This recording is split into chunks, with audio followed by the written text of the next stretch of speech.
Hello, this is actually just a really quick tutorial from Dan Allen Bouncy Castle.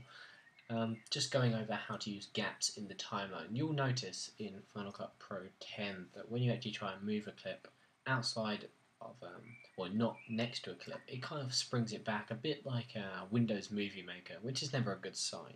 Now there's actually a few things to do. You can just grab a clip. You can just grab a clip, insert it, and reduce it to the size you want the gap to be, and then you can press replace with gap or simply hit the delete button, and you can see now it's added something called a gap media. You can see over in the inspector, you can see it says gap. However, obviously this is quite tiresome having to drag a temporary clip in all the time, but there is a very easy way to do it.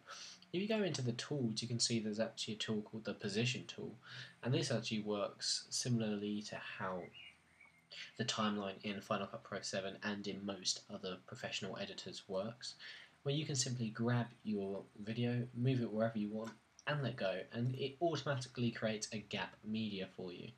And just like it would do any other shot, you can go back into the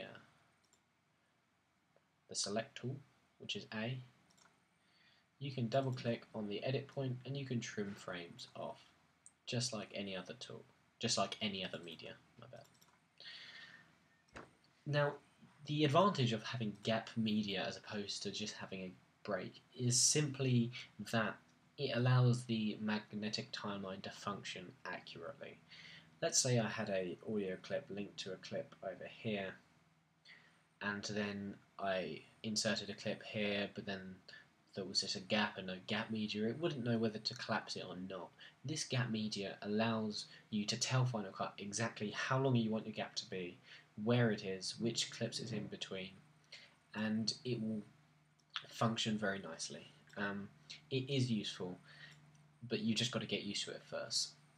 I would recommend remembering the keyboard shortcuts. So if we go in here, it even tells you use P for the position tool and A for the select tool. So we can just select the position tool or hit P, and then we can move it around again. And we can even move this clip over here. And you can see now it's created two separate clips. And we're just going to hit A to go back into the select tool. You can delete these gaps, just like you would do any other clip. And that is the bottom line of how gap media works inside Final Cut Pro 10.